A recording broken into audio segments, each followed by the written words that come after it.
Bapak,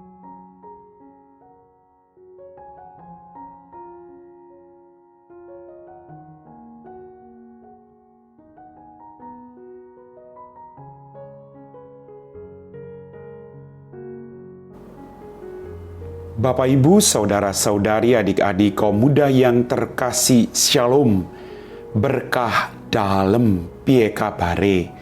Semoga Anda tetap diberikan rahmat kesehatan. Saya mengajak Anda untuk mendengarkan dan merenungkan firman Tuhan. Mari kita siapkan hati kita. Tuhan sertamu dan sertamu juga. Inilah Injil Yesus Kristus menurut Santo Lukas. Dimuliakanlah Tuhan.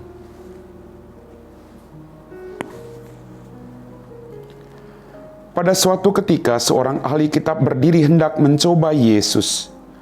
"Guru, apakah yang harus kulakukan untuk memperoleh hidup yang kekal?" Jawab Yesus kepadanya, "Apa yang tertulis dalam hukum Taurat?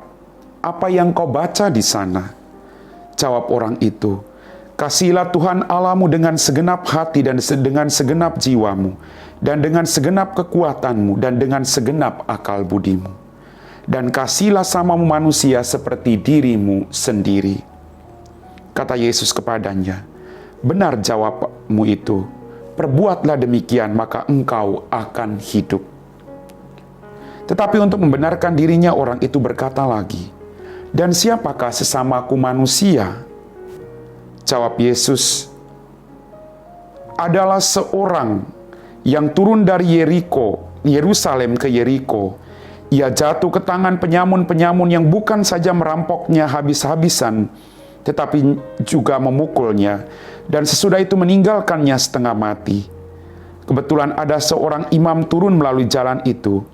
Ia melihat orang itu, tetapi ia melewatinya dari seberang jalan. Demikian juga seorang Lewi datang ke tempat itu. Ketika melihat orang itu, ia melewati dari seberang jalan. Lalu datanglah ke tempat itu seorang Samaria yang sedang dalam perjalanan. Ketika ia melihat orang itu, tergeraklah hatinya oleh belas kasihan. Ia pergi kepadanya lalu membalut luka-lukanya. Sesudah menyiramnya dengan minyak dan anggur, kemudian ia menaikkan orang itu ke atas keledai tunggangannya sendiri, lalu membawanya ke tempat penginapan dan merawatnya. Keesokan harinya ia menyerahkan 2 dinar kepada pemilik penginapan itu, katanya, "Rawatilah dia, dan jika kau belanjakan lebih dari ini, aku akan menggantinya waktu aku kembali." Menurut pendapatmu, siapakah di antara ketiga orang ini adalah sesama manusia dari orang yang jatuh ke tangan penyamun itu? Jawab orang itu, "Orang yang telah menunjukkan belas kasih kepadanya." Yesus berkata kepadanya, "Pergilah dan lakukanlah demikian." Demikianlah sabda Tuhan. Bapak, Ibu, Saudara-saudari, adik-adik kaum muda yang terkasih, dalam bacaan Injil pada hari ini, pada suatu ketika seorang ahli kitab berdiri hendak mencoba Yesus. "Guru, apakah yang harus kulakukan untuk memperoleh hidup yang kekal?" Yesus pun memberi jawaban, "Kasihilah Tuhan Allahmu dengan segenap hati, dan dengan segenap jiwamu, dan dengan segenap kekuatanmu, dan dengan segenap akal budimu, dan kasihilah samamu manusia seperti dirimu sendiri." Kita semua diingatkan hari ini, bahwa untuk mengasihi Allah, kita harus mengasihi orang-orang yang ada di sekitar kita. Terutama mereka yang sangat menderita, mereka yang sangat membutuhkan bantuan dan pertolongan kita. Pertama-tama, dalam keluarga kita masing-masing. Bagaimana kita punya hati yang berbela rasa terhadap istri, suami, anak, orang tua, atau siapapun. Kita harus punya hati yang berbelas kasih. Kalau kita mengatakan kita mengasihi Allah, perbuatan kasih kepada Allah harus diwujud nyatakan dalam mengasihi sesama manusia. Bagaimana kita bisa mengasihi Allah yang tidak kelihatan, kalau manusia yang kelihatan saja sulit bagi kita untuk mengasihinya?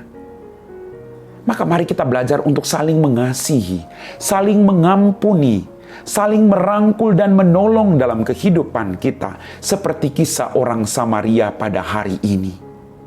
Orang Samaria tidak diperhitungkan, tapi justru dia melakukan sesuatu yang paling baik yang tidak dilakukan oleh imam dan ahli Taurat. Padahal imam dan ahli Taurat harusnya mereka orang-orang yang memberi contoh kepada orang-orang yang ada di sekitarnya. Tapi mereka menjauh dari orang yang dipukul habis-habisan dan dirampok itu. Orang Samaria punya hati yang berbelas kasih.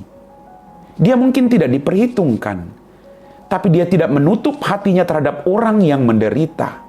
Dia mendekati orang itu. Dia meminyaki orang itu dengan anggur yang ia bawa. Dia tidak ingat betapa mahalnya anggur itu. Dia menyiramnya dengan anggur. Kemudian dia mengangkat orang itu ke atas keledai tunggangannya. Keledai hanya bisa ditunggangi oleh satu orang. Berarti dia menuntun keledai itu, dan orang yang tadi dirampok habis-habisan diletakkan di atas keledai itu. Wow, betapa luar biasa hati sang orang Samaria ini.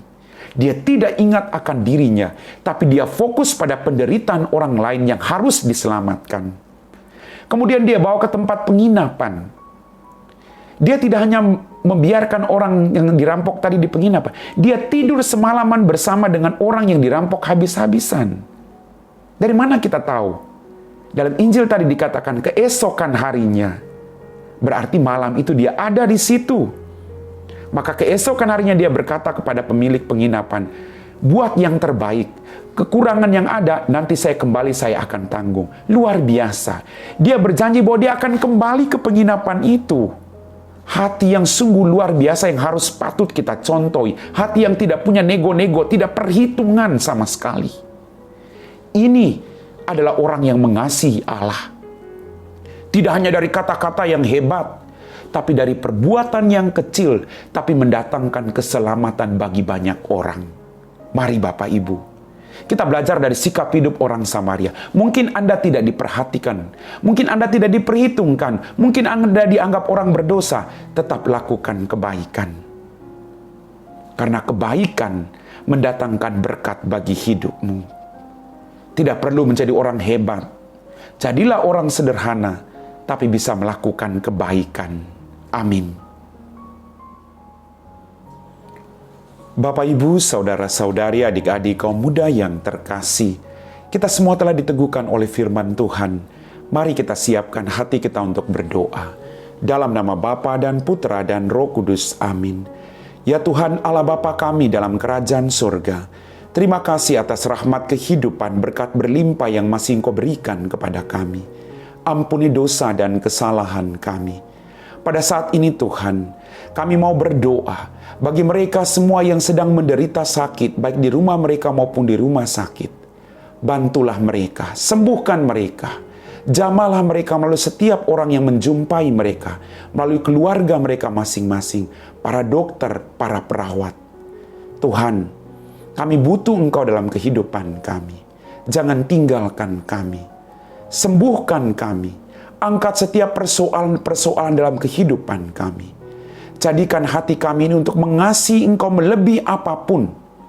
Dan mengasihi Engkau, kami wujudkan dalam mengasihi sesama kami. Kami puji Engkau Bapa, kini dan sepanjang segala masa. Amin. Tuhan sertamu dan sertamu juga. Semoga kita sekalian diberkati oleh Allah yang Maha Kuasa, Bapa dan Putra dan Roh Kudus. Amin.